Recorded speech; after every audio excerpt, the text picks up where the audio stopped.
என்னங்க, உங்க பாட்டுக்கு வரீங்க, உங்க பாட்டுக்கு போறீங்க. உங்க மனசுல என்ன நினைச்சிட்டு இருக்கீங்க? என்ன சாமி, நான் உண்டு என் வேலை உண்டுன்னு இருக்கேன். காலங்கத்துல எதுக்கு வம்பிழுக்கிற? உங்களுக்கு ஒரு பொண்டாட்டியும் நல்ல கல்யாண வயசுல ஒரு பொண்ணும் இருக்கு. ஞாபகம் இருக்கா இல்லையா? ஏய் குண்டுசு, என்னடி பிரச்சனை? நீங்க வேற ஒழுங்கா பேசுங்க. பிள்ளை வீட்டுக்குள்ள இருக்கா. சரி, அவ வீட்டுக்குள்ள இருந்தா நான் உன்னை குண்டோசுன்னு கொஞ்சம் கூடாதா? ஏங்க, அவளே மனசு வருத்தத்துல இருக்கா. அவ வருத்தப்பட வேண்டிய அவசியமே இல்ல. தேவையில்லாத தலைவலி எல்லாம் தூக்கி அவ தலையில போட்டுக்கிட்டு சுத்துறா. எனக்கும் அது தெரியுங்க. உனக்கும் அது தெரியுதுன்னா உன் மகளுக்கு புரிய வை. அது சரி, செல்லம் கொடுக்கும்போது உங்க பொண்ணு, நல்ல மார்க் வாங்கினா உங்க பொண்ணு, நல்ல பழக்க வழக்கம் பண்ணா உங்க பொண்ணு, ஏதாவது தப்பு பண்ணா இல்ல கொஞ்சம் அப்படி இப்படி இருந்தானா உடனே என் பொண்ணு. இந்த ஆம்பளைங்களே இப்படித்தான். பிள்ளைங்க வளர்க்கும் போது எங்க திட்டணுமோ அங்க திட்டணும், எங்க சத்தம் போடணும், எங்க அடிக்கணுமோ அங்க அடிக்கணும். சரியா பிள்ளைங்களை வளர்க்கணும். அதை விட்டுட்டு சின்ன பிள்ளைய திருத்துறப்ப என் பிள்ளைய அது சொல்லாதீங்க இது சொல்லாதீங்கன்னு சப்போர்ட் பண்ணி பிள்ளைங்களுக்கு எடுத்துட்டு ஒரு வயசுக்கு வந்ததுக்கு அப்புறம் ஐயையோ என் மகன் இப்படி போயிட்டானே, ஐயையோ என் மகன் இப்படி பண்றாளேன்னு கவலைப்பட வேண்டியது. இந்த பிள்ளைகளும் அப்பங்களை வில்லன் மாதிரியே பார்க்க வேண்டியது. சும்மா இருங்க. யாராவது வேணுக்குன்னு பிள்ளைங்களை அப்படி பண்ணுவாங்களா? பண்ணுவாங்க. எல்லா பொம்பளைங்களும் பண்றாங்க. புருஷனை சமாளிக்க முடியலன்னு அவங்க பெத்த பிள்ளைங்களை வச்சு அவங்கள அப்படியே எதுக்க வைக்கிறது. இந்த சொல்லுவாங்களே இல்ல, தான் கையை எடுத்து தன் கை விரல எடுத்து தான் கண்ணியே குத்துற மாதிரின்னு, அந்த மாதிரி எல்லா அப்பங்களையும் பிள்ளைகளை வச்சு தானே மடக்கிறது. இப்படியே பேசிட்டே இருக்க போறீங்களா இல்ல நான் சொல்றதை கேட்க போறீங்களா? சொல்லுடி, என்ன கேட்கணும்? ஏங்க, நம்ம ஏன் நம்ம பூரணிக்கு மாப்பிள்ளை பார்க்க கூடாது?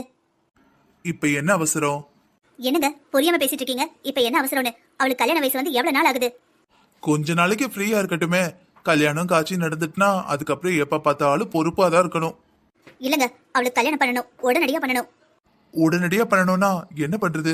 மாப்பிள்ளை தேடணும், கிடைக்கணும், ஜாதகம் பார்க்கணும், எல்லாம் ஒத்து வரணும். எவ்வளவு இருக்கு? ஏங்க, அதெல்லாம் நல்ல நேரம் கூடி வந்தா எல்லாம் நல்லபடியா நடக்கும். நீ சொல்றதெல்லாம் பார்த்தா எங்கேயோ மாப்பிள்ளைய பார்த்து வச்சுட்டு பேசின மாதிரி இருக்கு. எதுவும் மாப்பிள்ளை பார்த்து வச்சிருக்கியா என்ன? ஆமாங்க, நம்ம சாமிநாதன் இருக்காருல்ல. எந்த சாமிநாதன்? என்னங்க, அதான் உங்க ஃப்ரெண்டு. ஆமா ஆமா. அவரோட பையனை நம்ம பொண்ணுக்கு கேட்டா என்ன? ஏண்டி, அது சரியா வருமா? ஏங்க சரி வராது? இல்ல, நம்ம மகளுக்கு கிருஷ்ணாவ மாப்பிள்ளை கேட்டது அவங்களுக்கு தெரியும். அதனால என்னங்க? இப்ப திடீர்னு அவர்கிட்ட போய் அவர் பிள்ளைய மாப்பிள்ளை கொடுன்னு கேட்டா தப்பா நினைக்க மாட்டாரா? ஏங்க, ஒரு பொண்ணுக்கு 1000 மாப்பிள்ளை பாப்பாங்க, ஒரு மாப்பிள்ளைக்கு 1000 பொண்ணு பாப்பாங்க. இன்னாருக்கு இன்னாருன்னு அது முடிவாகிற வரைக்கும் வேற யாரை பார்த்தாலும் அந்த காரியம் நடக்காது. ஒருவேளை நம்ம பொண்ணு பூரணிக்கு சாமிநாதனோட பையன் தான் அப்படின்னு இருந்ததுன்னா நம்ம கேட்டு போனாதான் நடக்கும். கேட்கவானா நம்ம பொண்ணு அப்படியே வச்சிருக்க முடியுமா? இல்ல ஆமி, அவன் எனக்கு நல்ல பழக்கம். சக்கரவர்த்தி குடும்பத்துல மாப்பிள்ளை கேட்டு அங்க இல்லைன்னு சொன்னதும் நம்ம கிட்ட வந்திருக்கான்னு தப்பா நினைக்க மாட்டானா? அவங்கெல்லாம் ஒண்ணும் நினைக்க மாட்டாங்க. நீங்களா அவங்க என்ன நினைப்பாங்க இவங்க என்ன நினைப்பாங்க நினைக்காதீங்க. இதெல்லாம் ரொம்ப சகஜம் ஊர்ல. ஏண்டி, அவரோட பையன் சரியா பேசவே மாட்டான். அமைதியான குணம். அவனுக்கும் நம்ம பொண்ணுக்கும் எப்படி சரியா வரும்? இவ பேசிக்கிட்டே இருப்பா. சரியான ராங்கி. இவளுக்கு என்ன வேணுமோ அதுலதான் நிப்பா. ஒத்த கால்ல நிப்பாங்கல்ல, அந்த மாதிரி. இவங்க 2 பேருக்கும் கட்டி வச்சா எப்படி லைஃப் போகும்? என்னங்க சொல்றீங்க? இந்த மாதிரி இருக்கிறவங்க கல்யாணம் பண்ணிக்கிட்டாதான் ஒரு ஆள் அதிகாரமா இது வேணும் அது வேணும்னு இருந்தா, இன்னொரு ஆள் அட்ஜஸ்ட் பண்ற மாதிரி டைப்ல இருந்தா குடும்பம் சுமூகமா போகும். 2 பேரும் நான் பிடிச்ச முயலுக்கு 3 காலும் நின்னாங்கன்னு வச்சுக்கோங்க, வாழ்க்கை எப்படி போகும்? சண்டை சச்சரவாதான் இருக்கும். நீ சொல்றதெல்லாம் பார்த்தா நீ ஏற்கனவே முடிவெடுத்துட்டு சும்மா ஒரு இன்ஃபர்மேஷன் மாதிரி என்கிட்ட சொன்ன மாதிரி இருக்கு. என்னங்க, அதெல்லாம் ஒண்ணும் இல்ல. உங்ககிட்ட சொல்லாம நீங்க சரின்னு சொல்லாம நான் எதை செஞ்சிருக்கேன்? ஆமா ஆமா, சொல்றதெல்லாம் அப்படிதான் சொல்லுவேன். ஆனா நீ என்ன முடிவெடுத்து வச்சுக்கியோ அதை நான் செய்யற வரைக்கும் விடவே மாட்டேன். ஏங்க, இப்ப நான் நல்ல மூட்ல பேசிட்டு இருக்கேன், நீங்க மூட கரா பண்ணாதீங்க. சரிடி, இப்ப என்ன செய்யணும் சொல்லு. நீங்க சாமிநாதன் கிட்ட கொஞ்சம் பேசுறீங்களா? இங்க பாரு, அவங்கிட்ட பேசுறதுக்கு முன்னாடி முதல்ல நம்ம பூர்ணி கிட்ட பேசணும். அவ சரின்னு சொன்னதுக்கு அப்புறம் தான் நம்ம அங்க பேச்சையே எடுக்கணும். ஏங்க, அதெல்லாம் அவகிட்ட ஒன்னும் சொல்ல வேணாம். நம்ம கேட்கலாம். கிட்டத்தட்ட பேசி முடிக்கும் போது அவகிட்ட சொன்னா போதும். 2 பேருக்கும் ஏற்கனவே தெரியும்ல. பின்ன என்ன புதுசா பார்க்க வேண்டியது பழக வேண்டியதெல்லாம் தேவை இருக்காது. நீங்க அண்ணன் கேளுங்க. அண்ணன் சரின்னு சொன்னா நிச்சயத்துக்கு ஒரு நாள் ஏற்பாடு பண்ணுவோம். அதுக்கப்புறம் பூர்ணி கிட்ட சொல்லிக்கலாம். வேணாம் அமி, எதுனாலும் அவகிட்ட கேட்டுட்டு பண்ணலாம். ஆல்ரெடி அவ ரொம்பவே மன வருத்தத்துல இருக்கா. ஏங்க, இப்ப என்னதான் செய்யணுங்க? நீங்க இதெல்லாம் முடிவெடுக்க முன்னாடி அவட்ட கேட்டா அவ ஒத்துக்கவே மாட்டா. அப்புறம் கடைசி வரைக்கும் அந்த கிருஷ்ணாவையே நினைச்சிட்டு அவளை உட்கார சொல்றீங்களா? கல்யாணம் பண்ணி வாழ போறது அவ தானே, அவகிட்ட கேட்க வேண்டாமா? அவ சின்ன பொண்ணுங்க, அவளுக்கு என்ன தெரியும்? அவளுக்கு நல்லது கெட்டதெல்லாம் பெத்தவங்க நம்ம தான் பண்ணி வைக்கணும். ஒருவேளை இப்ப அந்த கிருஷ்ணாக்கு கல்யாணம் நடக்கலன்னு வச்சுக்கோங்களேன், நானே சண்டை போடுவேன். என்னங்க, நம்ம பொண்ணு விரும்புறா, அந்த பையனே கட்டி வைங்கன்னு. அவனுக்கு கல்யாணம் நடந்துச்சு, இன்னும் என்ன பண்ண முடியும்? அடுத்து நம்ம பொண்ணோட வாழ்க்கையை பார்க்க வேண்டாமா? சரி அமி, ஆனா பொண்ணு மாப்பிள்ளை வீட்ல இருந்து வந்து தானே பொண்ணு வீட்டுல கேட்கணும். ஏங்க முதல்ல அவங்களுக்கு நம்மளுக்கு அவங்க வீட்டுல சம்மந்தம் பண்ண விருப்பம்னு தெரிஞ்சாதானே அவங்க கேட்டு வருவாங்க. நம்ம மனசுக்குள்ளேயே நினைச்சுக்கிட்டு இருந்தா அவங்களுக்கு யார் சொல்லும், குறி சொல்லுமா? அதுவும் சரிதான். ஆனா அவங்க இப்ப கல்யாணம் பண்ற எண்ணத்துல இருக்காங்களா இல்லையான்னு நம்ம எப்படி தெரிஞ்சுக்கிறது? அதெல்லாம் அவங்க பையனுக்கு இப்ப கல்யாணம் பண்ணணும்னு பொண்ணு தேடிக்கிட்டு தான் இருக்காங்க. உனக்கு யார் சொன்னா? இங்க ஒண்ணு இல்லைங்க, கோயிலுக்கு போயிருந்தேனா சாமிநாதன் நகர்ல அவரோட கொஞ்சம் தூரத்து சொந்தம் கொழுந்தியா முறை அவங்க வந்திருந்தாங்க. அப்ப பேசிக்கிட்டு இருந்தோம். உங்க பொண்ணுக்கு மாப்பிள்ளை எதுவும் பாக்கீங்களா என்ன ஏதுன்னு கேட்டுக்கிட்டு இருந்தாங்க. நானும் ஆமா பாக்கணும் அப்படின்னு. அப்ப சொன்னாங்க சாமிநாதன் தான் உங்களுக்கு தெரியுங்களா, அவங்க வீட்டுல மாப்பிள்ளை இருக்குல்ல, பொண்ணு பாத்துக்கிட்டு இருக்காங்க, நீங்க 2 பேரும் ஒண்ணுக்கு ஒண்ணு பொருத்தமான இடம் அப்படின்னு சொன்னாங்க. சரிடி, அப்ப நான் வேணா சாமிநாதன்ட்டு பேசுறேன். இங்க பாரு ஆமி, எல்லாம் முடிஞ்சு வர நேரத்துல உன் பொண்ணு முடியாதுன்னு சொல்லிட்டானா எனக்கு அவனுக்கு இருக்கிற நட்பே உடஞ்சு போயிடும். இன்னும் ஒரு தடவை யோசிச்சுக்க. ஏங்க இப்பவே கேட்டா கண்டிப்பா அவ சம்மதிக்க மாட்டா. எல்லாம் சரியா போயிடும். கல்யாணம் ஆசை வந்து தானே கிருஷ்ணாவை கல்யாணம் பண்ணிக்கன்னு நினைச்சா, இப்ப அது நடக்காது. இது பேசி முடிக்கட்டும். அதுக்கப்புறம் நீ கல்யாணம் பண்ணிக்கலாம் நாங்க ஏதாவது செஞ்சப்போ அப்படி இப்படின்னு சொன்னா அவங்க பொண்ணு கல்யாணத்துக்கு சரின்னு சொல்லிடுவா. எனக்கு என்னவோ அப்படி தோணல. ஏங்க அதெல்லாம் சரியா வரும், நான் சொன்னதை மட்டும் செய்யுங்க. நீ என்ன சொன்னாலும் நான் மண்டைய ஆட்டுறேன். இனிமே சாமிநாதன் பையனும் மண்டைய ஆட்டணும், அப்படித்தானே? ஹாய்ப்பா. ஹாய்மா, இப்பதான் வரியா? ஆமாப்பா. சாப்பிடலையாடி? இல்லம்மா வேணாம். நீ காலையிலேருந்து சாப்பிடல, இப்படியே சாப்பிடாம இரு. அதுக்கப்புறம் பாரு மயக்கம் வரப்போகுது, வெள்ளை முடி வரப்போகுது, அல்சர் வரப்போகுது, எல்லா பிரச்சனையும் வரப்போகுது. மா எது வேணா வரட்டும்மா, மொத்தமா ஏதாவது வந்து எனக்கு ஏதாவது ஆகாதான் தான் இருக்கு. பூரணி. சாரிப்பா. கோயிலுக்கு போயிட்டு வந்துட்டியாம்மா? ஆமாண்டி போயிட்டு வந்துட்டேன். உன் கடவுள் என்ன சொன்னாரு? நீ வேண்டுனதெல்லாம் கொடுக்குறேனாரா? ஆமா பூரணி, கடவுள்கிட்ட நமக்கு என்ன கேட்டாலும் அவர் கொடுப்பாரு. அப்ப ஏமா எனக்கு கொடுக்கல? இங்க பாரு பூரணி, நமக்கு எப்ப எதை கொடுக்கணும்னு கடவுளுக்கு நல்லாவே தெரியும். அப்ப கரெக்டா கொடுப்பாரு. இப்ப எதெல்லாம் கிடைக்கலையோ அதெல்லாம் நல்லதுக்கு நினைச்சுக்கோ. ஏன்னா இதை விட பெஸ்டா உனக்கு லைஃப் கிடைக்க போகுது. உன் கடவுள் கொடுக்காரோ இல்லையோம்மா, நீ நல்லா பேச கத்துக்கிட்ட. எம்மா இப்பதான்டா கொஞ்சம் பரவாயில்லாம இருக்கு. இவ்வளவு நேரம் ஒரே கால் வலி. சரி போதும் விடு. அத்தை காலை நீட்டுங்க. கால் வலிக்குன்னு சொல்ல வேண்டியது, அப்புறம் அமிர்தஞ்சன் தேய்ச்சி விட்டா வேண்டாங்க வேண்டியது. நான் யாரு? உங்க மருமக தானே. நான் காலை பிடிச்சி விடுதுல என்ன இருக்கு? காலை நல்லா நீட்டுங்க. பரவாயில்லம்மா, இப்ப சரியாயிடுச்சு விடு. இருக்கட்டும் அத்தை, நான் சும்மா தானே இருக்கேன், நான் பிடிச்சிட்டு இருக்கேன். சரி கடையில வாங்க வேண்டியதுல வாங்கிட்டீங்களா? அவன் பொருள் கொண்டு வந்தானே எல்லாத்தையும் செக் பண்ணிட்டீங்களா? மறந்தே போயிட்டனே. கடையில என் முன்னாடிதான் எல்லா பொருளையும் வச்சான். எல்லாம் எடகிட போடும்போது பார்த்தேன். ஆனா வீட்டுல வந்து அந்த லிஸ்ட் எடுத்து அந்த பொருள் இருக்கான்னு பார்க்கலையே. சரி காலை விடு, நான் போய் ஒரு தடவை பார்த்துட்டு வரேன். மறந்தே போயிட்டேன். வெயிலோட 2 தடவை போயிட்டு வந்தேன்னா தலையெல்லாம் சுத்த ஆரம்பிச்சிட்டு. அத்தை நான் எல்லாத்தையும் செக் பண்ணிட்டேன். அப்படியா? பின்ன எதுக்கு செக் பண்ணிட்டீங்களான்னு கேட்டேன். இல்ல அத்தை, எப்பவுமே பொருள் வந்து ஒரு 1/2 மணி நேரத்துல நம்ம செக் பண்ணிடணும். இல்ல அவங்க வந்து நிக்கிறாங்கன்னு வச்சுக்கோங்க, ஒரு 10 நிமிஷத்துல கடகடன்னு எப்பா லிஸ்ட்ல இருக்கிறத நீ வாசி, நான் பொருள் இருக்கா பாக்கேன் அப்படின்னு சொல்லிடணும். இல்லைன்னா அந்த பொருள் இல்ல அப்படி இப்படின்ட்டுருவாங்க. லாஸ்ட் டைம் ஆச்சி சாம்பார் மசாலா பாருங்க, 2 பெரிய பாக்கெட் போட்டிருந்தோம், 2 பாக்கெட் அவன் போடல. கேட்டதுக்கு 2 மணி நேரம் கழிச்சு வந்து சொல்றீங்க, நீங்க வீட்டுல எடுத்து வச்சா எங்களுக்கு எப்படி தெரியும்னு கேக்குறான். அப்படியா கேட்டான்? எத்தனை வருஷமா அவன் கடையில பலசரக்கு வாங்குறோம், ஒரு நம்பிக்கை இல்லையாங்க. நம்மளாம் ரூபாயை கொடுத்துட்டு அவன் பொருளை கொடுத்துருவோம் வீட்டுக்கு வந்துருதோம். அவன் 1 கிலோவுக்கு 3/4 கிலோ போட்டு நம்மளுக்கு எப்படி தெரியும்? அவன் மேல இருக்கிற நம்பிக்கையில தானே கொடுத்துட்டு வரோம். நாளைக்கு கடைக்கு போறேன், இருக்கட்டும் அவனுக்கு. அத்தை விடுங்க அத்தை, அது ஒரு நாளைக்கு நிறைய எடுத்துட்டு அவங்க டோர் டெலிவரி பண்றாங்கல்ல, அந்த டென்ஷன்ல சொல்லியிருப்பாங்க. அதுக்கப்புறம் அந்த தம்பி கொண்டு வந்தான், அந்த கடையில வேலை பார்க்காமல டவுசர் மாட்டிக்கிட்டு அவன்கிட்ட கொடுத்து விட்டுருப்பாரு போல. 2 பாக்கெட்டு நாங்க கணக்கு பார்த்தோம் நைட்டு. அந்த 2 பாக்கெட்டு இந்த அதெல்லாம் சேர்த்து வச்சிருப்பாங்கல்ல, அதுல கூட இருக்கு. அப்போ உங்க வீட்டுக்கு வந்த பாக்கெட் தான் அப்படின்னு கொடுத்து விட்டாங்க. இருந்தாலும் அவன் எப்படி உன்ட்டு அப்படி பேசலாம்? விடுங்க அத்தை, அவர் ஏதோ கோவத்துல பேசிட்டாரு. அப்புறம் அந்த அண்ணாச்சியே சொன்னாரு, எம்மா முத்து நீ எதை மனசுல எதுவும் வச்சுக்கிடாதம்மா மன்னிச்சுக்கோன்ட்டாரு. அவ்வளோ பெரிய மனுஷன், வார்த்தையில மன்னிச்சுக்கோன்னு கேட்டாருன்னு அது முடிஞ்சு போச்சு, விட்டுருங்க. நாளைக்கு நம்ம அவங்கள பார்க்கணும், அவங்க நம்மளை பார்க்கணும், சங்கடமா இருக்கும் தே. அது மட்டும் இல்லாமல் இந்த சின்ன பிள்ளை போயிட்டு மாமியாட்ட போய் போட்டு விட்டாலே, கதை இழுத்து விட்டாலே அப்படின்னு என்ன சொல்லுவாங்கல்ல. ப்ளீஸ் அத்தை எனக்காக விட்டுருங்க. எனக்கு உன்னை பார்த்தா மனசுக்கு சந்தோஷமா இருக்குமா. நான் போன ஜென்மத்துல என்ன புண்ணியம் பண்ணணும், உன்ன மாதிரி ஒரு நல்ல மருமக எனக்கு கிடைச்சிருக்க. என்னத்த ரொம்ப ஐஸ் வைக்கிறீங்க? நான் என்ன பெருசா செஞ்சுட்டேன்? எல்லா வீட்லயும் மருமகமார் எப்படி இருப்பாங்களோ அப்படித்தானே இருக்கேன். இல்லம்மா, இந்த காலத்துல பொண்ணுங்க ஒரு 50 பவுன் போட்டு வந்தாலே, அதாவது வரது சின்ன தப்பு தான், அதை சொல்ல வரல நான். அம்மா அப்பா சில வீட்டில் ஆசைப்பட்டு கொடுப்பாங்க, சில வீட்டில் கேட்டு வாங்குவாங்க, அதை பற்றி சொல்ல வரல. கொஞ்சம் வசதியாக இருந்தாலே அந்த வீட்டு பிள்ளைகளை பிடிக்கவே முடியாது. எங்கள் அம்மா வீட்டில் நான் அந்த வேலை பார்க்க மாட்டேன், இந்த வேலை பார்க்க மாட்டேன், என்ன உங்கள் அம்மா அதட்டிட்டா, உங்கள் அம்மா திட்டிட்டா, உங்கள் அம்மா முறைச்சிட்டான்னு என்னென்னவோ வம்பிழுப்பாங்க. குடும்பத்துக்குள்ளே 1000 சண்டையில் தூடுவாங்க. ஆனால் நீ சக்கரவர்த்தி குடும்பத்தில் பிறந்துட்டு எங்கள் வீட்டு பிள்ளைங்க கூட இந்த அளவுக்கு பக்குவமா அமைதியாக அட்ஜஸ்ட் பண்ணி போவாங்கன்னு சொல்லவே முடியாதும்மா. ஒரு குடும்பத்தை ஆக்கிறதும் பொண்ணு தான், அழிக்கிறதும் பொண்ணு தான். உன்னை பார்த்ததுக்கப்புறம் நான் கூட என் பிள்ளைகளுக்கு இன்னும் நல்லா வளர்த்துருக்கமோ அப்படின்னு தோணுது. சரி சரி, நான் கூட உன்னை விட நல்லா வளர்த்துருக்கணுமோ அப்படின்னு தோணுது. ஏத்தை போதும் தே, விடுங்க. எனக்கு ஒரு மாதிரி இருக்கு நீங்க புகழ. சரிங்க அத்தை, நாளைக்கு காலைல கோயிலுக்கு போனோம். சரி, ஆனால் கோயிலுக்கு என்ன எடுத்துகிட்டு போகணும்? ஏதாவது திருச்செந்தூர் கோயிலில் என்னம்மா எடுத்துகிட்டு போகணும்? தேங்காய் பழ செட்டெல்லாம் அங்கேயே கிடைக்கும். இருந்தாலும் அநியாய விலை சொல்லுவானுங்க. ஒரு தேங்காய் இங்கே நம்ம ஊரில் 35 ரூபா இல்லை, அது எந்த காலம் 45 ரூபா ஆகிப்போச்சு. 2 தேங்காய் அப்படின்னு ஒரு 4 தேங்காய் வாங்கியிருக்கேன். நம்ம திருச்செந்தூர் முருகனுக்கு, சண்டி பெருமாளுக்கு, அப்புறம் அந்த முன்னாடி போகிற அந்த பிள்ளையார் சிலைக்கு, அப்படி இப்படின்னு ஒரு 4 தேங்காய் வாங்கியிருக்கேன். அங்கே போய்ட்டு எதுவும் தேங்காய் தேவைன்னா நம்ம வாங்கிடுவோம். அப்புறம் புதுசாக கல்யாணம் ஆயிருக்குல்ல, அவங்களுக்கு ட்ரெஸ் எடுத்து வச்சிருக்கு, பொண்ணுக்கும் மாப்பிள்ளைக்கும். அப்புறம் வேற என்ன இருக்கு? ஏமா நம்ம உங்கள் மாமா சொன்னாங்க, அது என்ன உங்கள் வீட்டிலலாம் என்னத்த ஏதோ சொல்ல வந்தீங்க, அப்புறம் பாதியில் நிப்பாட்டிட்டீங்க?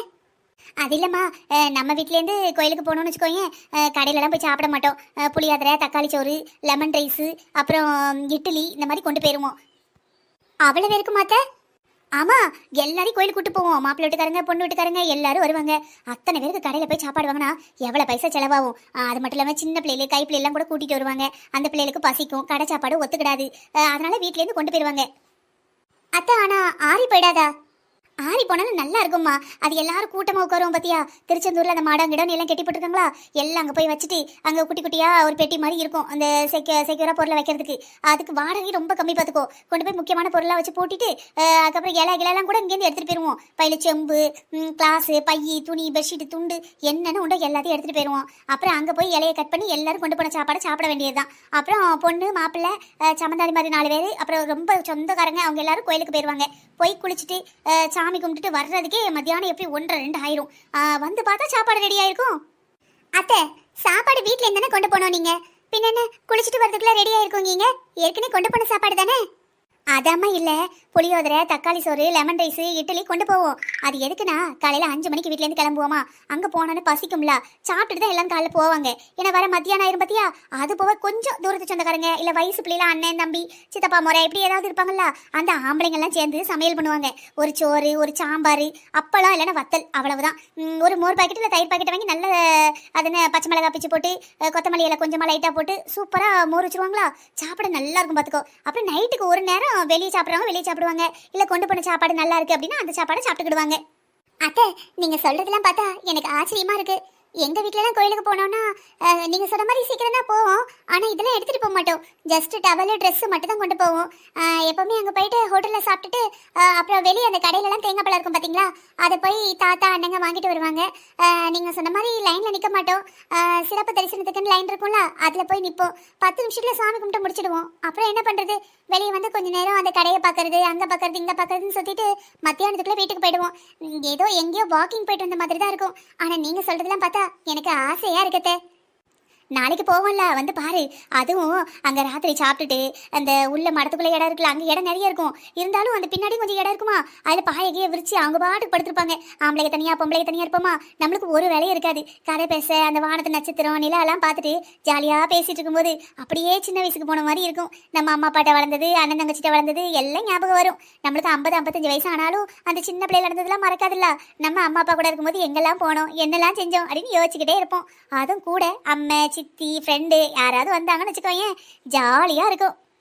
அத்தை, நிஜமா சொல்றேன், உங்க வீட்டுக்கு கல்யாணம் பண்ணி வந்ததுக்கு அப்புறம் தான் வாழ்க்கையை ரசிச்சு வாழ ஆரம்பிச்சிருக்கேன். ஒண்ணுமே இல்லாத விஷயம் நீங்கெல்லாம் சொல்றப்ப அதுல இவ்வளவு பிரமிப்பு இருக்கா, இவ்வளவு ஆச்சரியம், இவ்வளவு சந்தோஷமா இருக்கலாமா அப்படின்னு நினைக்க தோணுது. சே, இதெல்லாம் விட்டுட்டு இவ்வளவு நாள் ஹோட்டலு, ரூம்னு சுத்தி நேரத்தையும் காலத்தையும் வீணாக்கியிருக்கோம் பாருங்களேன். சரி அத்தை, அந்த மடங்கிறீங்கல்ல, அங்க கூட்டமா இருக்காதா? இல்லைம்மா, அந்த திருச்செந்தூர் கோயிலில் அந்த மடம் வந்து அந்த காலத்தில் இந்த ஜாதி இதுன்னு பிரிஞ்சு கிடந்தவள என்ன, அப்போ அவங்க ஆட்களுக்கு அவங்கவுங்க கெட்டி வச்சிருக்காங்க. அந்த மடத்தில் தான் போய் தங்குவாங்க, அடுத்தவங்க இதில் போய் தங்க மாட்டாங்க. ஏன் அத்தை, அடுத்தவங்க மடத்துக்குள்ள போனால் நம்மளை உள்ள விட மாட்டாங்களா? தெரியலம்மா, நம்ம போனா தானே தெரியும் விடுவாங்களா இல்லையான்னு. ஆனா கண்டுபிடிச்சிருவாங்க. நம்ம பேசுறது பழகுறது எந்த ஊருன்னு கேட்கறது இதை வச்சு கண்டுபிடிச்சிருவாங்க. அத்தை, வாடகை எவ்வளவு இருக்கும்? அது ஒரு நாளைக்கு 200 இல்ல 300 கேட்பாங்கம்மா. ஒரு ஆளுக்கா அத்தை? இல்லம்மா, மொத்தமாவே. நம்ம எல்லாரும் ஒரே ஃபங்க்ஷன் தானே போறோம். ஒரு கல்யாணம் நடந்து அந்த பொண்ணு மாப்பிள்ளை தானே கூட்டிட்டு போறோம். பின்ன ஒவ்வொரு ஆளுக்கு 200 எப்படி வாங்குவாங்க? மொத்தமாவே. அப்ப ரொம்ப வருஷத்துக்கு முன்னாடி போனது 200 300 வாங்கினாங்க. இப்ப அதிகமான ஒரு 500 வாங்குவாங்கன்னு நினைக்கேன். போய் பார்த்தா தான் தெரியும். அத்தை, நீங்க சொல்றதெல்லாம் பார்த்தா இது நஷ்டம் தானே அத்தை? ஹோட்டல்ல ஒரு நாளைக்கு ஒன் டே நைட்டுக்கே அது ஒரு ஆளுக்கு 1000 ரூபாய் 2000 ரூபான்னு கேட்பாங்க. நீங்க அத்தனை ஆளு ஒரு நாள் முழுக்க 500 ரூபாய் தான் சொல்றீங்க. இதுல என்ன லாபம் வரும்?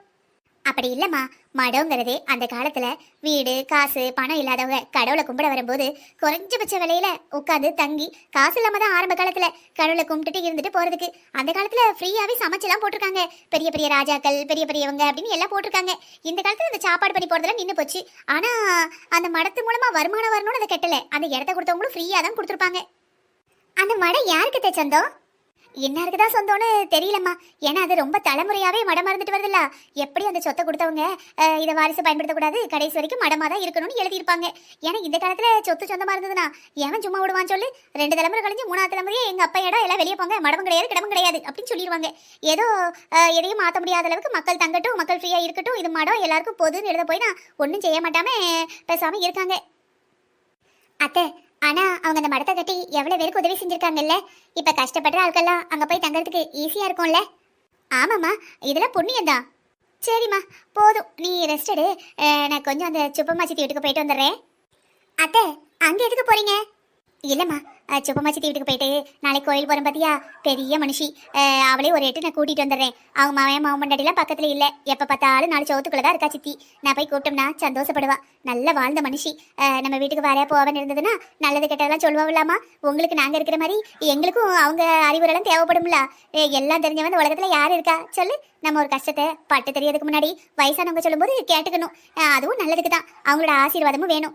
நான் போய் கூப்பிட்டேன்னு வச்சுக்கோங்க, அந்த ஆச்சி ரொம்ப சந்தோஷப்படுவாவே. ஏன்னா அந்த ஆச்சிக்கு நம்ம ஆதியை ரொம்ப பிடிக்கும். சின்ன பிள்ளைல ஆதி வீட்லயே தான் விளையாடுவா. நான் போய் சொல்லிட்டு வந்துடுறேன். சரியா? நீ கதவு பிடிக்கோ. சரிங்க அத்தை, சீக்கிரம் வந்துடுங்க. சரிம்மா, நான் சீக்கிரம் வந்துடுறேன். என்ன வள்ளி, காஃபி எப்படி இருக்கு? சித்தி, காஃபி ரொம்ப நல்லா இருக்கு. இங்கு யார் இருக்கா? கிழட்டு கட்ட நான் ஒருத்தி தானே இருக்கேன். அதான் பால் வாங்கறதே நிப்பாட்டிட்டேன். திடீர்னு காப்பி குடிக்க தோணுச்சுன்னா 2 கொத்தமல்லி, அந்த 2 புதினா இலை இருக்குல்ல, அது கொஞ்சோடு சுக்கு தட்டி போட்டு கொதிக்க வச்சு காப்பியாக குடிச்சுக்கிடுவேன். எனக்கு அது டெய்லி பழக்கமாக போயிட்டு. என்ன சித்தி இப்படி சொல்ற? காஃபி அவ்வளவு அருமையா இருக்கு, மனமா இருக்க. ஒரு 1/2 கிளாஸ் குடிச்ச உடனே எப்பா அப்படின்னு அனுபவிச்சு குடிக்கணும் போல இருக்கு. இன்னும் 1 கிளாஸ் குடிக்கலாம் போல இருக்கு. அது ஒன்றும் இல்லை வள்ளி, அந்த சுக்கு காப்பியில் 2 ஏலக்காய், இனிப்புக்கு கருப்பட்டி போட்டிருக்கேன், சீனி போடலை. வயசாகுது பற்றியா, ஒத்தியில் இருக்கேன். சுகரு ப்ரெஷரு ஏதாவது வந்துட்டுன்னா நம்மளை யார் பாப்பா? நம்மளால் பிள்ளைகளுக்கு பேரம்பேத்திகளுக்கு எல்லாருக்கும் தொல்லை. அதோட நம்மளே பார்த்துக்கணும். இளவு இந்த வளர்ந்ததுலேருந்து இந்த காப்பியை குடிச்சு பழவிட்டோமா, இந்த காப்பியை விடவும் முடியலை. அதான் சரின்னு இப்போ இந்த கொத்தமல்லி காப்பியை குடிக்கேன். உனக்கு ஞாபகம் இருக்கா, நம்ம ஊரில் அந்த களத்து மெட்டிலெல்லாம் அந்த புல் உளுந்து எல்லாம் அடிப்பாவில் என்ன? அப்போது நாங்கள்லாம் சின்ன பிள்ளையா இருக்கும்போது அந்த களத்து மெட்டுக்கு போகிறோம், கொத்தமல்லி காப்பி கொடுத்துட்டு வா அப்படி சொல்லுவாவே. போனோம்னா நம்மளுக்கும் 1 கிளாஸ் அந்த கடுங்காப்பி ஊற்றி கொடுப்பாவே. நல்லா இருக்கும். அம்மா, அந்த காலம்லாம் எங்கே திரும்ப வருது? நானும் போட்டு போட்டு பார்க்கேன், எங்கள் அம்மா போட்ட காப்பி தொவை வரவே இல்லை. ஆமா சித்தி, உங்களுக்கு உங்க அம்மா டேஸ்ட் வரலையேன்னு சொல்றீங்க. எங்களுக்கு நீங்க என்ன சொன்னாலும் நீங்க சொல்ற மாதிரியே செஞ்சாலும் நீங்களாம் பண்ற மாதிரி எங்களுக்கு வர மாட்டேங்குது. வர வர ஒவ்வொரு தலைமுறைக்கு அந்த திறமை குறைஞ்சிக்கிட்டே வந்த மாதிரி இருக்கு. என்ன செய்ய? அப்படியெல்லாம் சொல்லாதம்மா. நாங்கள் அந்த காலத்தில் என்னத்தை சமைச்சோம் விதமாக பாரம்பரியமாக வர்றதை சமைச்சோம். இப்போ இருக்க பிள்ளைகள என்னென்னமோ சொல்லுதாவளே, நூடுல்ஸுங்காவ, பர்கருங்காவ. என் பேத்தியா, என் மாமாவா ஃபோன் பண்ணியிருந்தா என்ன சாப்பிட்டேன் கேட்கேன், சவுமீனுங்க. அது நடி எனக்கு தெரியாத மீன். இவ்வளோ வயசில் என்னென்ன மீனோ சாப்பிட்ருக்கேன். சாலை அது இதுன்னு சாப்பிட்ருக்கேன். என்ன சவு மீனுங்கிற? அது எங்கே கிடைக்கும்னு கேட்கேன். இந்த புழு மாதிரி இருக்குல்ல, அது பேர் என்ன, நூடுல்ஸு, அதுதான் சவு மீனுன்னு சொல்லுவாங்களாம். ஏடி நூடுல்ஸா அப்படின்னு கேட்கேன். பாட்டி இங்கே நூடுல்ஸ்லாம் சொல்ல மாட்டாவே, சவு மீன்னு சொல்லுவாவே எங்க. சரி என்னத்தையோ சாப்பிட்டா சரி. சரி கண்ட இளவையும் சாப்பிடுதாவள, நம்மளோட ஸ்ட்ராங்காக இருக்காவளான்னு பாரு. அதுதான் இல்லை, நோஞ்சா மாதிரி இருக்கு. ஒரு காய்ச்சல் வந்ததுன்னா ரெண்டும் மெலிஞ்சு தள்ளிடுதுக. ஆத்தாக்கறி என்னதான் வளர்ப்பாளோ, என் கண்ணிலையும் காட்ட மாட்டுக்கா. அந்த ஒரு மாத லீவில் எங்கள் கூட்டு வந்தான்னு வச்சுக்கோயேன், பிள்ளைகளுக்கு நம்ம ஒரு பண்டம் பலகாரம் எல்லாத்தையும் செஞ்சு கொடுக்கலாம்.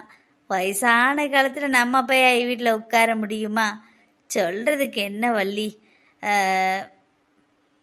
சித்தி அவங்க வரலன்னு என்ன, நீ போயிட்டு வர வேண்டியதானே? அதான் தம்பி கூப்பிட்டுக்கிட்டே இருக்கான்ல, நீ தான் போகவே மாட்டேங்க. வள்ளி, உன்கிட்ட சொல்கிறதுக்கு என்ன, நீ எனக்கு மாவா மாதிரி தான். ஒன்றுக்கு நிற்க மாட்டுக்கு புள்ள. தும்முனம்னா ஒன்றுக்கு வந்துடுது, இருமுனம்னா கொஞ்சம் அதிர்ச்சியாக சிரிச்சானா கூட நிற்க மாட்டுக்கு.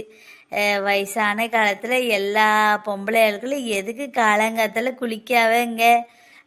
எங்களுக்கே இவ்வளோ பிரச்சனை இருக்குது, இன்னும் வர தலைமுறைகளுக்கு என்னென்ன பிரச்சனை வரப்போகுதோ. நம்ம வீட்டில் இருந்தோம்னு வச்சுக்கோ, ஏன் நம்மளுக்கு கூச்சமாக இருக்காது. அதுவும் இல்லாமல் அப்பப்போ நம்ம காலைல எழுந்துச்சி குளித்து துவைச்சின்னு இருந்துக்கிடுவோமா, யாருக்கும் எதுவும் தெரியாது, மதிப்பாக இருந்துக்கிடுவோம். நம்ம நடமாடுதும் ஆள் ஸ்ட்ராங்காக தான் இருக்கும். ஆனால் ஏன் அப்படி இருக்குன்னு தெரில. நம்ம டவுனில் போய் அது எல்லா ரூமும் அடைச்சி கிடச்சி கிடக்கும், நம்ம இருக்கிற ரூம் ஒரே நாத்தோடிச்சிரும்.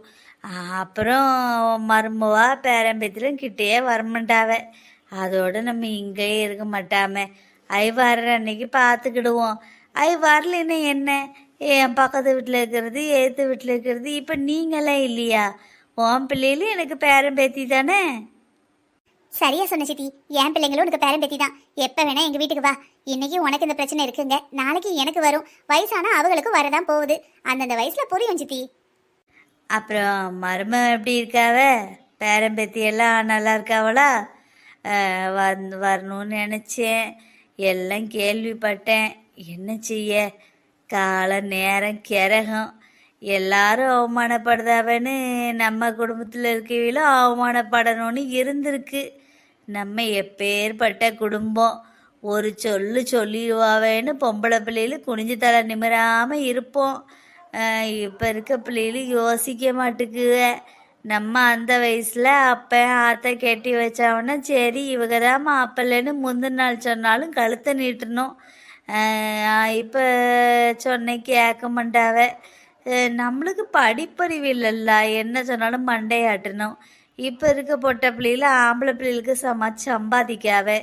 எது நல்லது எது கெட்டதுன்னு தெரியுது. நம்ம இந்த காலத்து பிள்ளைகளையும் தப்பு சொல்லக்கூடாது. நமக்கு அந்த தேர்ந்தெடுக்கிற உரிமை இல்லை, இப்போ இருக்க பிள்ளைகளுக்கு இருக்குது. நம்ம அந்த காலத்தில் எத்தனை ஆட்களை பார்த்துருக்கோம். புருஷன் கொடுமைக்காரனாக இருப்பான். புருஷன் ஒரு முழிச்சா போதும், பொண்டாட்டி பயந்து கோழி குஞ்சாட்டம் நடுங்குவாவ. இந்த காலத்தில் யார் அப்படி நடுங்குதா? அவன் ஒன்று சொன்னானா நான் 10 சொல்லுவேன்ல, நிற்காவ. என்ன சித்தி இப்படி சொல்ற? நானே காலம் கெட்டு போச்சு நினைச்சுக்கிட்டு இருக்கேன். நீ என்னடானா இப்ப இருக்க பிள்ளைகளுக்கு சப்போர்ட் பண்ற மாதிரில இருக்கு. ஏ படிப்படி பொச கெட்டவளை, அந்த காலகட்டத்தில் நம்மக்கிட்ட ஏதாவது கேட்டாங்களா? இந்த பையன் வேணுமா, இந்த பையன் பிடிச்சிருக்கா, இவனை கெட்டிக்கிடுதியா, ஏதாவது கேட்டாவளா? இவன் தான் மாப்பிள்ளம்பாவ. நம்ம சரின்னு சொல்லணும். அந்த கோடியக்கரை பொண்ணாத்தா வீட்டில் தெரியும்ல, 3 பட்ட பிள்ளைகளும் ஒரு ஆம்பளை பையன். மூத்தவளுக்கும் மவனுக்கும் குண்டு மாத்தடிச்சிட்டாவ. மடி இலையவா இருந்தால் அண்ணன் வீட்டில் கொடுத்தா.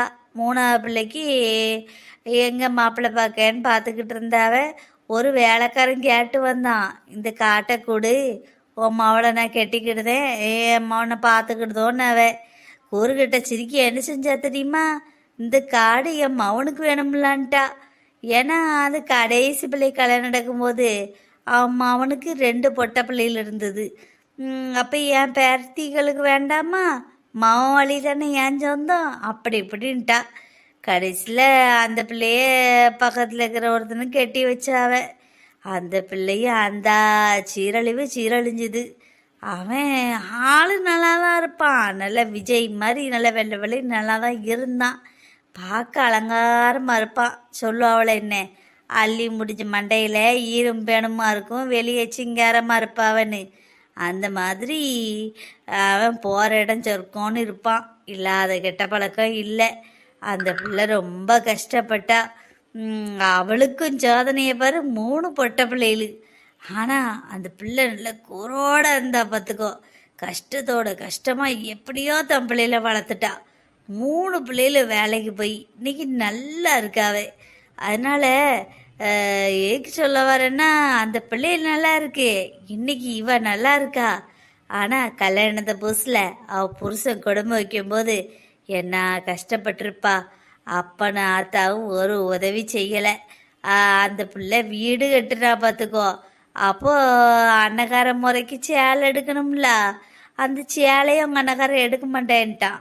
சரி, இந்த கிளவியாவது என் மாமன் எடுக்கலை, ஒரு 1000 ரூபா வச்சுக்கோ, இல்லை 500 ரூபா வச்சுக்கோ, அண்ணன் பங்குக்கு பதிலாக அம்மா எடுக்க அப்படின்னு அந்த சபையை நிறைக்கலாம்ல.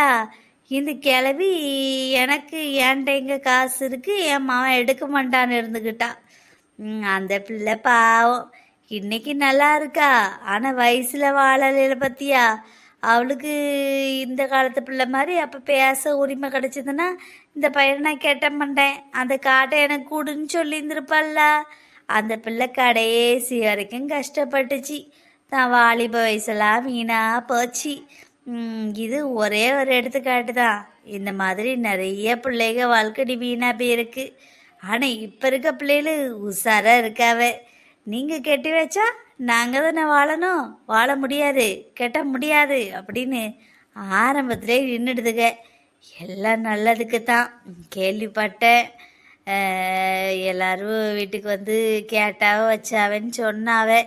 சித்திக்கு மனசே கேட்கல. சரி, பிள்ளை பிடிச்சி இடி போயிட்டா, வீட்டில் வந்து அதோ ஒரு வளமைன்னு எப்படி கேட்க? நீங்களே வருத்தத்தில் இருப்பிய. அந்த வெந்த பொண்ணுல எதுக்கு வேலை பாய்ச்சிக்கிட்டுன்னு வரலை.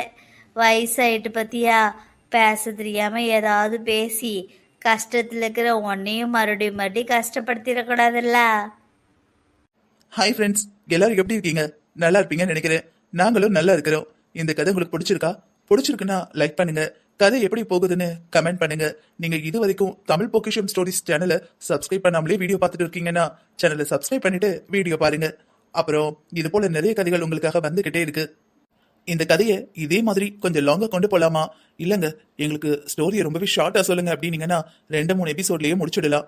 இல்லைங்க, கொஞ்சம் லென்த்தா இருந்தா கூட காமெடியா ரியல் லைஃப்ல நடக்கிற மாதிரி வேணும் அப்படின்னா இப்படியே கண்டினியூ பண்ணலாம். கிட்டத்தட்ட சேனல்ல 950 சப்ஸ்கிரைபர் சேர்ந்திருக்கீங்க. இந்த 950 மெம்பர்ஸ் ஒவ்வொருத்தரையுமே நான் என்னோட ஃபேமிலியில ஒருத்தரா தான் நினைக்கிறேன். நீங்க இல்லைன்னா நாங்க இல்ல.